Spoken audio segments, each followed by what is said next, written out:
दोस्तों, इस वीडियो में बताए गए पूरे किस्सों को ध्यान से सुनिएगा, क्योंकि बहुत कम ऐसा होता है कि ऐसे सच्चे किस्सों का पता चलता है। जर्मनी के उस वैज्ञानिक को लगता था कि पेशाब और सोने का कलर एक जैसा होता है, इसलिए जरूर यूरिन में यानी कि पेशाब में सोने का कुछ ना कुछ अंश जरूर मौजूद होगा। उसने इंसानों की यूरिन को इकट्ठा करना शुरू किया और देखते देखते लगभग 5700 लीटर यूरिन इकट्ठा कर लिया, जिसके बाद उस पेशाब से सोना निकालने के लिए उसे उबालना उसने शुरू किया। जैसे जैसे यूरिन गर्म हो रहा था, उसका सारा लिक्विड भाप के रूप में ऊपर उड़ने लगा। लगभग कई दिनों तक गर्म करने के बाद सारा का सारा यूरिन का लिक्विड वाष्प बनकर ऊपर उड़ गया और उस बर्तन के नीचे यूरिन के अंदर मौजूद कुछ चीजें जम गईं, जो कि एक पाउडर के फॉर्म में था। वो बिल्कुल सोने की तरह चमक रहा था और जर्मनी का वो पागल वैज्ञानिक एकदम से खुश हो गया।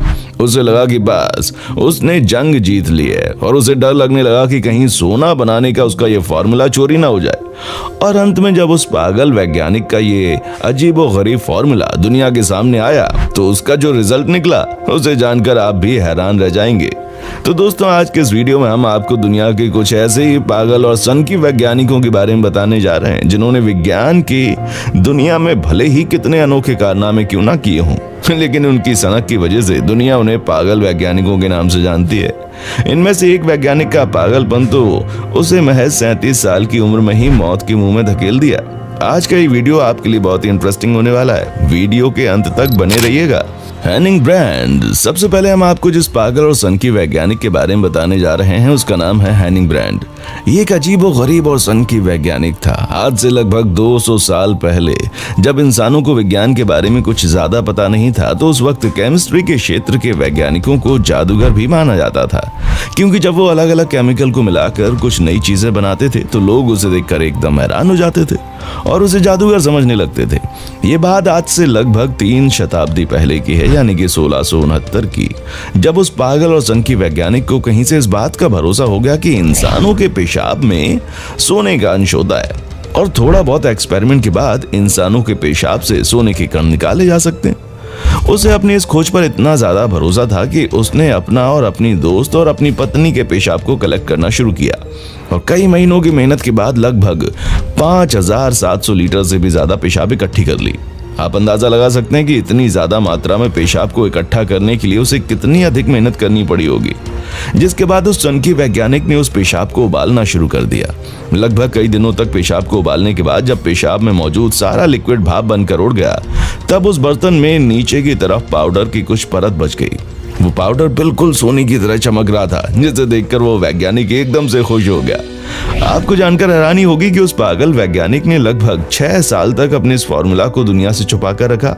उसे डर लगने लगा था कि सोना बनाने का ये फॉर्मूला कहीं लीक ना हो जाए। लगभग 6 सालों के बाद जब किसी दूसरे वैज्ञानिक को इस बात की खबर लगी, तो उसने उस पाउडर पर शोध करना शुरू किया और उसने बताया कि सोने की तरह चमकने वाला वो पदार्थ सोना नहीं बल्कि फास्फोरस है, क्योंकि इंसानों के पेशाब में बहुत मात्रा में फास्फेट पाया जाता है। इसलिए जब उस वैज्ञानिक ने उसे उबालना शुरू किया तो पेशाब का सारा लिक्विड तोड़ गया, लेकिन फास्फोरस बचा रह गया।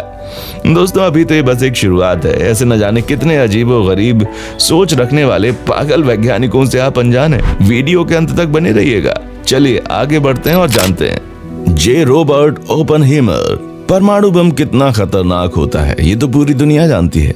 दुनिया का हर कोई इंसान जानता है कि साल 1945 के लगभग जब जापान के ऊपर अमेरिका ने परमाणु बम गिराया था, तो उसका क्या हाल हुआ था। लेकिन किसी को नहीं मालूम कि जापान पर परमाणु हमला करने से ठीक 20 दिन पहले अमेरिका में क्या हुआ था।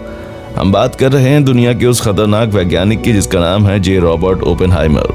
एक ऐसा वैज्ञानिक जिसे फादर ऑफ एटम बम कहा जाता है। दुनिया के सबसे महान वैज्ञानिक में से एक अल्बर्ट आइंस्टाइन और जे रॉबर्ट में कुछ चीजें कॉमन थीं। दोनों ही न्यूक्लियर फिजिक्स के एक बेहतरीन वैज्ञानिक थे और दोनों लोगों ने थ्योरी ऑफ एटम बम के ऊपर काम किया था। और ये घटना उस वक्त की है जब दुनिया में द्वितीय विश्व युद्ध चल रहा था। उस वक्त अमेरिका में एक सीक्रेट प्रोजेक्ट चल रहा था जिसका नाम था मैनहट्टन प्रोजेक्ट, और इस प्रोजेक्ट का लीडर बनाया गया जे रॉबर्ट ओपेनहाइमर को। अमेरिका को इस बात का डर था कि कहीं जर्मनी उससे पहले परमाणु बम को ना बना ले। इसलिए जे रॉबर्ट के ऊपर इस बात का दबाव बढ़ गया कि उसे किसी भी हाल में जर्मनी से जल्दी एटम बम तैयार करना है। उस सन की वैज्ञानिक ने रात दिन मेहनत करके परमाणु बम को तैयार कर लिया और वो दिन था 16 जुलाई 1945, जब वे सभी वैज्ञानिक न्यू मैक्सिको में अपने बनाए गए परमाणु बम का परीक्षण कर रहे थे। जे रॉबर्ट ओपेनहाइमर बहुत दूर से परमाणु बम के इस परीक्षण को देख रहे थे और जब उन्होंने देखा कि परमाणु बम का सफल परीक्षण हुआ तो उसी वक्त आसमान में लगभग 40,000 फीट की ऊंचाई तक मशरूम की तरह दिखने वाला एक भयंकर क्लाउड दिखाई दे रहा है। इस नज़ारे को देखकर वो एकदम से डर गया। उसे लगने लगा कि उसने इंसानों के वजूद को खत्म करने वाला एक ऐसा खतरनाक आविष्कार कर दिया है जो उसे कभी नहीं करना चाहिए था। परमाणु बम के उस सफल परीक्षण के सिर्फ 20 दिनों के बाद अमेरिका ने जापान के ऊपर परमाणु अटैक कर दिया। 6 अगस्त साल 1945 ये वही दिन था जब इस दुनिया ने पहली बार परमाणु बम के अटैक को देखा था। कुछ ही सेकंड के अंदर उस शहर की 90% जनसंख्या खत्म हो चुकी थी। परमाणु बम के उस हमले की वजह से वो वैज्ञानिक अमेरिका के खिलाफ हो गया और परमाणु बम की खिलाफत करने लगा। अमेरिका का इतना बड़ा वैज्ञानिक होने के बावजूद भी उस वक्त का प्रेसिडेंट उसके इस खिलाफत की वजह से उस वैज्ञानिक से उसकी हर एक चीज छीन ली। परमाणु बम के आविष्कार के बाद उस वैज्ञानिक ने और किसी भी चीज की खोज नहीं की और मरते दम तक परमाणु बम की खिलाफत करता रहा। Nikola Tesla. अगर बात पूरी दुनिया के सबसे बड़े वैज्ञानिक की जाए तो उसमें निकोला टेस्ला का नाम सबसे ऊपर आता है। निकोला टेस्ला एक ऐसे वैज्ञानिक थे जिसकी वजह से हमारी आज की जिंदगी बेहद आसान हो गई है, लेकिन बावजूद इसके इस वैज्ञानिक की गिनती एक पागल और सनकी वैज्ञानिक के रूप में की जाती है। आपको जानकर हैरानी होगी कि आज के मॉडर्न जमाने में हम जितने भी टेक्नोलॉजी का इस्तेमाल करते हैं उसमें से अधिकतर का श्रेय सिर्फ और सिर्फ निकोला टेस्ला को जाता है। कहा जाता है जब वो अपने स्कूल और कॉलेज की पढ़ाई कर रहे थे उसी वक्त उन्हें सट्टा खेलने की आदत हो गई। इसी वजह से उनकी पढ़ाई पूरी नहीं हो पाई। ये घटना साल 1878 की है जब निकोला टेस्ला ने न जाने क्यों अपनी जेब में सिर्फ 4 सेंट लेकर अपने देश क्रोएशिया को छोड़कर अमेरिका चले गए। निकोला टेस्ला के दोस्त और परिवार वालों का कहना था कि निकोला टेस्ला की मौत हो गई है, लेकिन वो अमेरिका पहुंच चुका था। जिसके बाद साल 1880 के दौरान उनकी मुलाकात थॉमस एल्वा एडिसन से हुई और थॉमस एडिसन ने निकोला टेस्ला को अपनी कंपनी में रख लिया। एडिसन ने निकोला टेस्ला को अपने पास इसलिए रखा ताकि वो एडिसन के द्वारा बनाए गए आविष्कारों को और भी बेहतरीन बना सके। इसी बीच इलेक्ट्रिसिटी का आविष्कार हुआ और इससे यूएस में काफी बिजनेस अपॉर्चुनिटीज का जन्म हो गया। निकोला टेस्ला ने एडिसन के डायरेक्ट करंट टेक्नोलॉजी के ऊपर और भी अधिक रिसर्च करना शुरू किया और एक लंबे समय के बाद उन्होंने एक नए करंट सिस्टम को डेवलप कर दिया जिसे आज की दुनिया अल्टरनेटिव करंट के नाम से जानती है, यानी कि एसी करंट।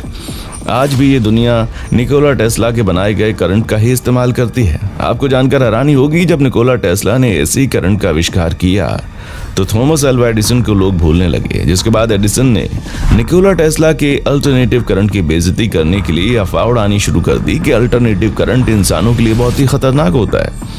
लेकिन कहते हैं ना, वैज्ञानिक अपनी बात को सिद्ध करने के लिए कुछ भी कर सकते हैं। निकोला टेस्ला ने एडिसन के द्वारा फैलाए गए अफवाहों को गलत साबित करने के लिए एक बहुत ही खतरनाक कदम बढ़ा दिया। आपको जानकर हैरानी होगी कि सामने दुनिया के लगभग सभी बेहतरीन वैज्ञानिक बैठे हुए थे और निकोला टेस्ला ने अपने शरीर के थ्रू अल्टरनेटिव करंट को फ्लो करते हुए एक बल्ब को जला दिया। देखते ही देखते निकोला टेस्ला के द्वारा डेवलप किया गया अल्टरनेटिव करंट हमारी जिंदगी का एक महत्वपूर्ण हिस्सा बन गया। यही वजह है कि निकोला टेस्ला को आज की दुनिया का सबसे बड़ा वैज्ञानिक कहा जाता है। लेकिन अपनी बात को सिद्ध करने के लिए उसने जो खतरनाक कदम बढ़ाया था उसकी वजह से निकोला टेस्ला की गिनती भी सन की वैज्ञानिकों की लिस्ट में होती है। Jack persons. अब हम आपको एक ऐसे वैज्ञानिक या फिर कहें तो एक ऐसे सनकी वैज्ञानिक के बारे में बताने जा रहे हैं जिसकी सनक की वजह से उसकी मौत महज 37 साल की उम्र में हो गई। इस अमेरिकी वैज्ञानिक का नाम था जैक पर्सन्स। साल 1920 से लेकर 1938 के बीच अगर कोई कहता कि वो रॉकेट साइंटिस्ट है तो सारे लोग उसका मजाक उड़ाते थे। उस वक्त के दौर में कोई भी यूनिवर्सिटी में रॉकेट साइंस नहीं पढ़ाया जाता था और लोगों को रॉकेट के बारे में सुनना साइंस फिक्शन की फिल्म की तरह लगता था। इसी बीच अमेरिका का वैज्ञानिक जैक पर्सन्स अपने 4 साथियों के साथ मिलकर खतरनाक और एक्सप्लोसिव एक्सपेरिमेंट करने लगा। इसका मकसद था एक ऐसे ईंधन को तैयार करना जिसका इस्तेमाल रॉकेट में किया जा सके और उसने ऐसा किया भी। उसने रॉकेट की दुनिया में एक ऐसे शोध किए जिसका इस्तेमाल आज भी रॉकेट साइंस में किया जाता है। ये घटना है 17 जून साल 1952 की। जब एक ऐसे ही ईंधन की खोज के वक्त उनके एक्सपेरिमेंट में एक भयंकर एक्सप्लोजन हो गया और इस महान अमेरिकी वैज्ञानिक की उस एक्सप्लोजन की वजह से मौत हो गई। उस वक्त उनकी उम्र महज 37 साल थी।